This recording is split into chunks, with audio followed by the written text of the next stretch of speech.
Hello, all my brothers. Welcome to the Brotherhood. Welcome to the MLC. That is the Mr. Limba channel. This is Mr. Limba. Today we're going to talk about black men, censorship, and propaganda. Black men, censorship, and propaganda. That is black men, censorship, and propaganda. The reason I chose this topic is really to bring awareness. I wanted to quickly speak on the issue of censoring the black man. Those of you who heard pieces of my other videos, you know I do a lot of studies, especially my early videos where I talked about black power, the true black power, which is the black man. The black man in his rightful position, in his rightful place as the head of his house, the head of his community, respected, and please forgive my language, but our people understanding the difference between the black man and the nigger.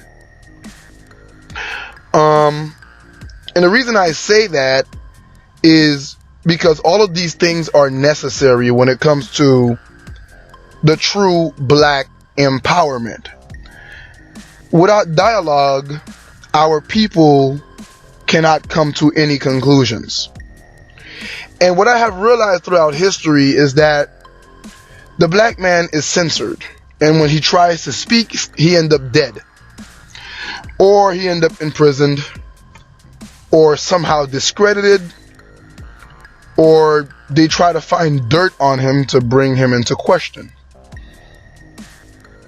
Unfortunately, sometimes our biggest enemies is ourselves. Most of us quickly think about white folks when we talk about these subjects, especially racist white folks. I don't want to generalize all white people. But what we fail to realize is many times we censor ourselves. The black man has constantly throughout history been in a fight, in a struggle to be able to express himself. His voice, the tone and texture of his voice, the bass of his voice is always seen as a sort of threat, sometimes a menace, aggressive, like a prerequisite to violence. And oftentimes it is not true.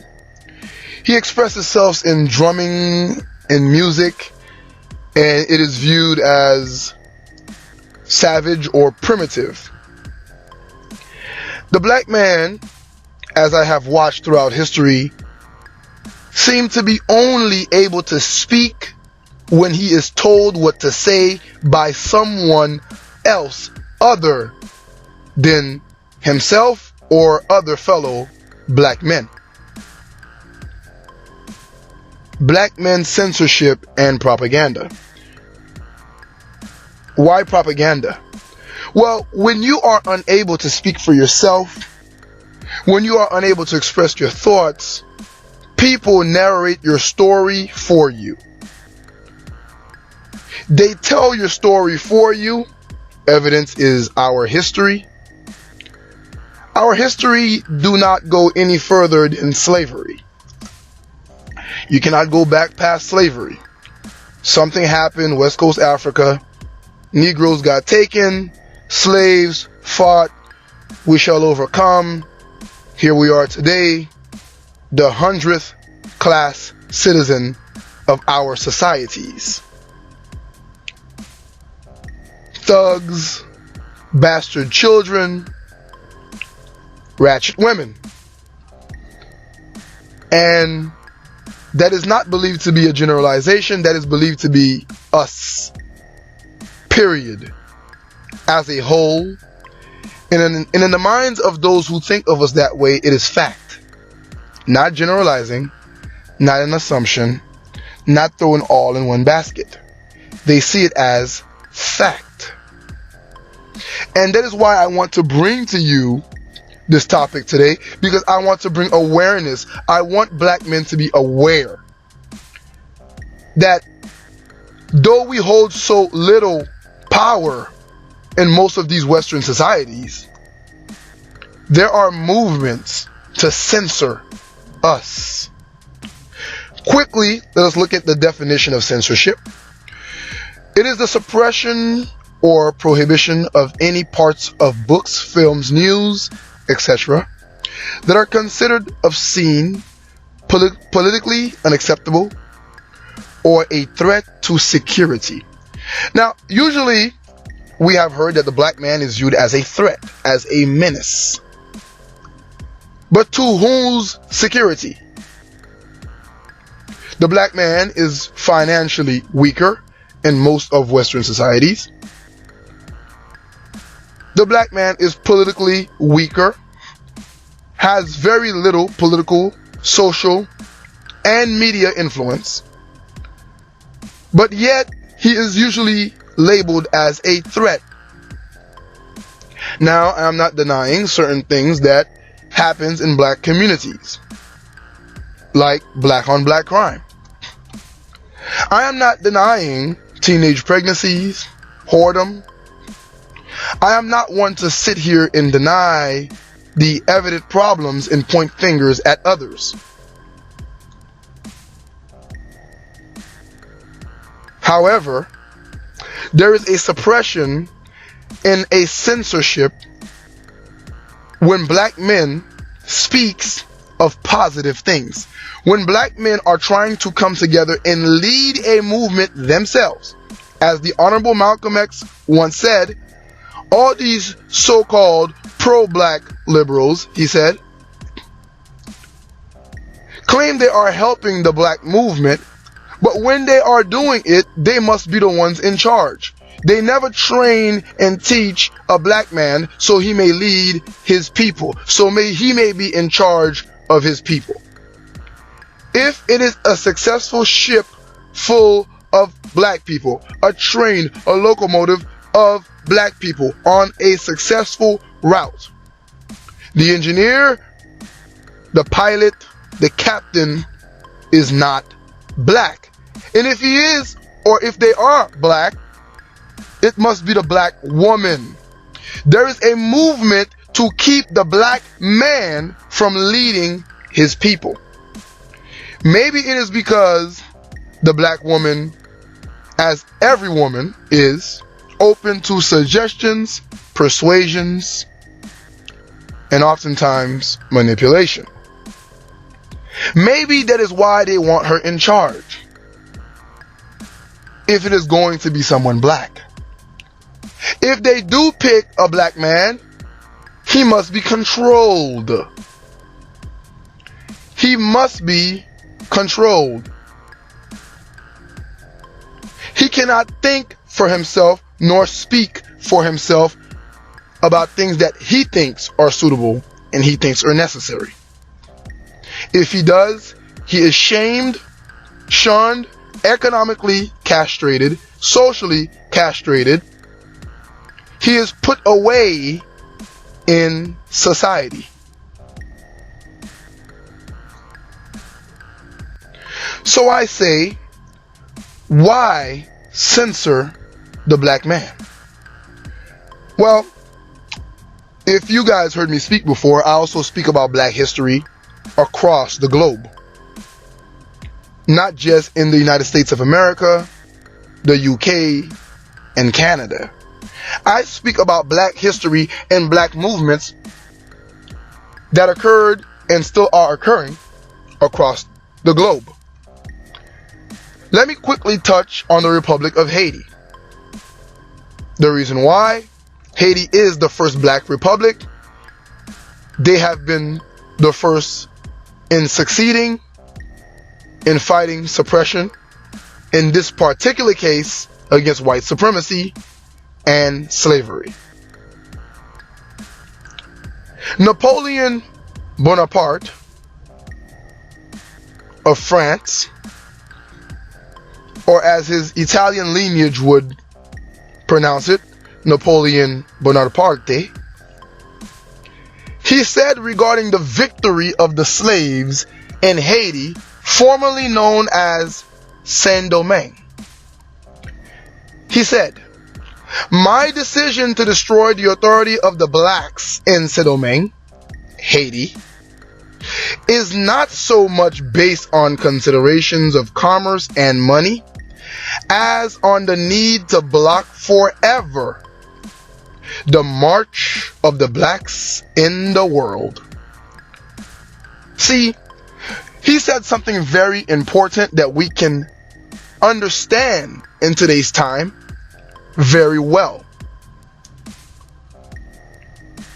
The censorship of the black man, as the Haitian Revolution was predominantly initiated and run by black males ready to protect their women and their children. And they did so successfully. This man, a very powerful figure in history, Bonaparte, Napoleon, he said it's not about money or commerce. The censorship is to block black movement. See, the black man is naturally empowered and divinely empowered by the Most High himself to be the leader of his people, as every other race of men are.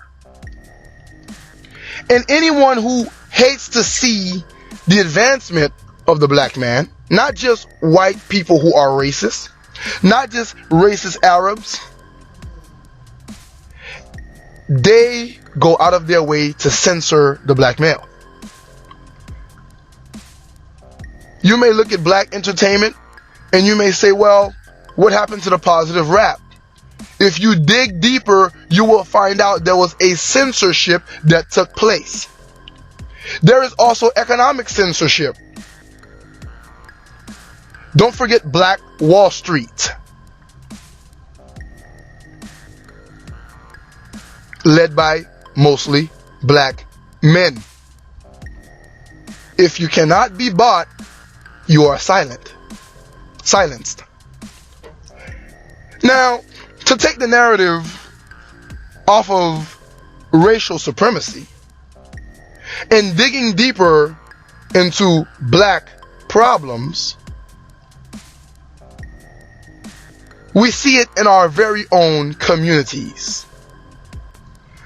But before I go forward into censorship in our black communities, let us look at the definition of the word dialogue. Dialogue, a discussion between two or more people or groups, especially one directed toward exploration of a particular subject or resolution of a problem. Problems. Within our own community, we are censored. Not by any type of racial supremacy. No, by our own people, a culture of censoring the power and the speech of the black man. Now, do not be confused. Once again, forgive my language, but the nigger, the black male that is not the black man, not a real brother, not a real thinking man, is allowed to speak. Because if the black man, aka nigger in this point, is making a fool of himself and his people, everyone ignores him until he breaks some part of the law, and the handcuffs come and the bullets come. If he is simping and saying that the black woman is God and not calling out the bad things that she does, he is praised and not censored.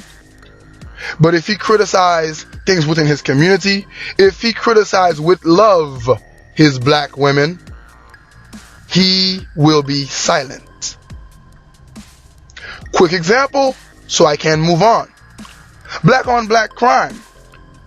Black on black crime in black neighborhoods, black killings in black neighborhoods. If one dares speak about these issues, you are a snitch.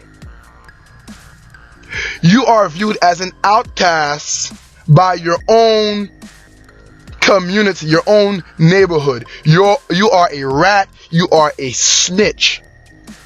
But the very same people of that neighborhood, when one of their kids get killed by a stray bullet, now they want someone to come forward. But you see, usually it's only the mothers speaking at that point, because the fathers, most of the time, are not around.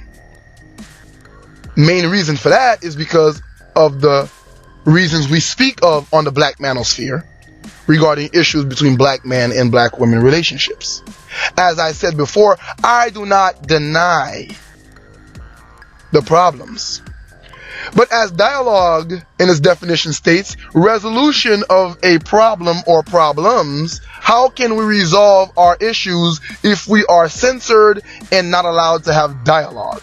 If the leaders in our race, which is the male and the strong black man, the real black man, the introspective brothers, are not allowed to speak on economy, political affiliations, must you dare step outside your box that you've been put in? You're black, you're liberal, you are Democrat. I'm not saying that's wrong or right at this very moment. I am just saying that is the box you are giving. How dare you speak outside that box? You will be censored. How dare you speak about drunk black men in liquor stores on the street corners? Little boys getting twerked on by grown women in miniskirts. How dare you, black man who thinks on your own? How dare you think on your own? How dare you speak up? You will be silent. You will be censored. And don't you dare put together an organization that is separate from any other group of people, or that is independent of the black woman, where black men can gather around and dialogue. You better not. You might be seen as a hate group, quickly labeled as militant.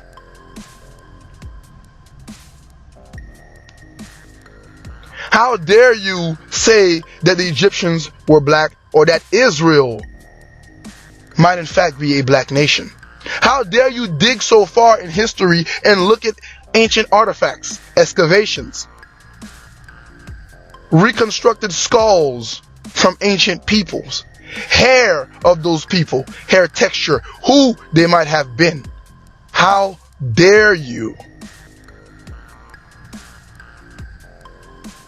You are given what to think and what to say, and you shall remain in that box. This video is about awareness. I want you brothers to be aware that you are being silenced.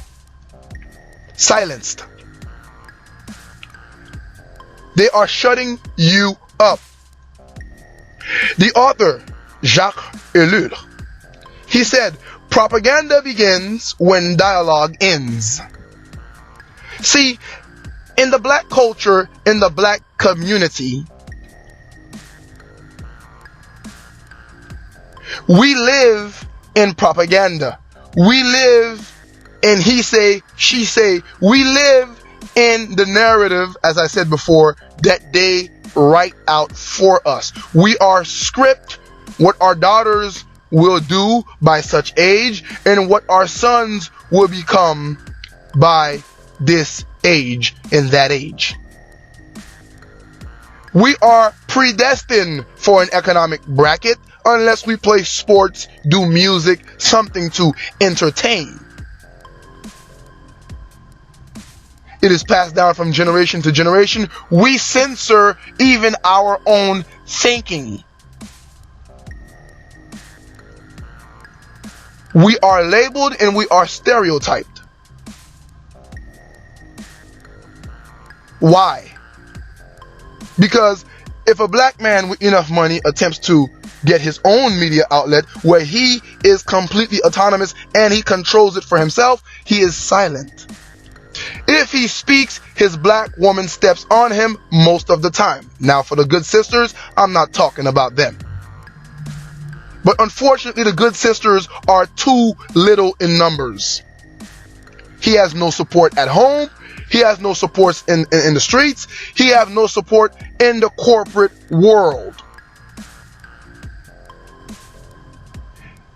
Black men are living in the stereotype. They are living the lies pushed forward by propaganda. Because propaganda began when dialogue ends, and dialogue ends with the censorship of the black man. Propaganda, let us define it real quick. Information, especially of a biased or misleading nature, used to promote or publicize a particular political cause or point of view. Political may be actual politics, social, economic, religious. Understand that we live the script, and the script is not usually positive for us. We have been given the tools to destroy ourselves. We are in the mindset that we do destroy ourselves. And when we are actually trying to do better, well, since we're not allowed to speak and they speak for us, and by they, I am not just talking about racist white folks. It is the black woman. It is our school teachers. It is foreign governments. Everybody have a preconceived idea of what the black man is before they even enter countries like Canada, the United States of America, the UK, France. Everybody already have an idea of what the black man is like, because our story is told for us. On YouTube, our very own women not too long ago tried to silence us, make us remain quiet by false flagging videos. You guys remember the false flagging of the black manosphere, shutting down channels, people losing subscribers? Yeah. Not that long ago. Everybody has their hands in it, including our very own dear black women, trying to silence the liberators of their people, their soldiers, their generals, their leaders. Though it may not be in the sense of arms and violence, but at least in the sense of intellectual dialogue, speech, thinking, and so on. The black man is their leader in every way.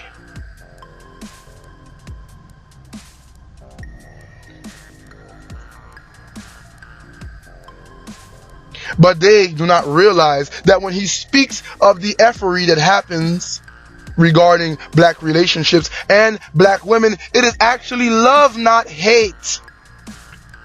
Because they wish to be with their women as long as she is willing to listen and grow. But the propaganda has her confused. As we realize in the comment sections, the black woman still come on these comment sections and she says, it is you, the black man, that destroyed us. It is you, the black man, that used us in our younger days. Now you're saying we hit the wall. It is you, the black man, that broke our hearts. It is you, the black man, that has made us hardened. Because our women do not understand the difference between the black man and the nigga she used to F with. See, the brothers on YouTube has been fit into that propaganda, where our very own black women cannot tell the difference between us and the street niggas she used to mess with. She do not realize that these brothers on YouTube are the righteous brothers. The brothers that saw their demise coming since we were in middle school. We knew that if she messed with Devontae, it was over. We knew that if she messed with Pookie, it was over. And now, 15, 20 years later, now, 10 years after high school, she is now realizing the problem, but she cannot tell the difference. As to her, we are all the same, as we are all dumped in that same narrative. We are all in the same narrative. We are in the same propaganda. We are censored. We are unable to speak for ourselves. Even on YouTube, they're trying to shut us down. They're calling truth hate speech. They're calling dialogue and free thinking hate speech. The Honorable Malcolm X said, if you're not careful, the newspapers will have you hating the people who are being oppressed and loving the people who are doing the oppressing. Let's stay on the narrative of the gender wars that I was just speaking of a second ago. Feminism and gynocentrism will have you thinking that the black man and the black manosphere hates the black woman, making you believe that the black woman is the victim of the brothers on YouTube, without you truly realizing that feminism is the real criminal. Feminism is the cause of both white women and black women problems. Feminism masquerading itself as women's rights, when all it is the castration of the male. The censorship of the male. How dare you say something that is not along the narrative of feminism? And the black man, he is labeled as toxic masculinity. After all, when he walks down the street, they think he is a god, especially the educated one, because of his masculinity. When he is doing the right thing and he is well dressed and he is not sagging his pants, he speaks clearly and he articulates. He enunciates. He is intelligent and he is thinking. He is too confident. He has too much authority in his voice. He is called toxic masculinity. And they try to censor that, to oppress that, even his masculinity, trying to make him effeminate, emasculating him. The black man is being censored in every way. And I want to bring that to your attention, my brothers. He is being censored in every way so that they can push whatever propaganda they wish to push about him. And no one will think any differently, because as they cannot tell the black man from, once again, forgive my language, the street niggas, they will say, hey, look, see, they fit that narrative. But there is a large amount, because if it was a small amount of good black men doing the right things out here, I would say, well, look, there are some brothers, but the amount is very little. But no, there is a large amount, a huge portion of the black male population doing the right thing and wanting to speak on the right things, calling out the BS and the issues and bringing them to light on whatever platform that they can. But you can't. And dare you criticize those within your own community as a black man. You might just be called a coon. You might just be called a woman basher, black woman hater. You might be called a snitch for calling out the drug dealers, the ones who run around doing the drive-bys. Do me a favor, subscribe, hit that bell icon for notifications. Like this video, share this video with other brothers. Comment, leave your feedbacks. Say what's on your mind. And do me a big favor and learn. I want you to be aware of this, and we may get further on about what we can do about this. But for now, be aware that they are censoring the black male.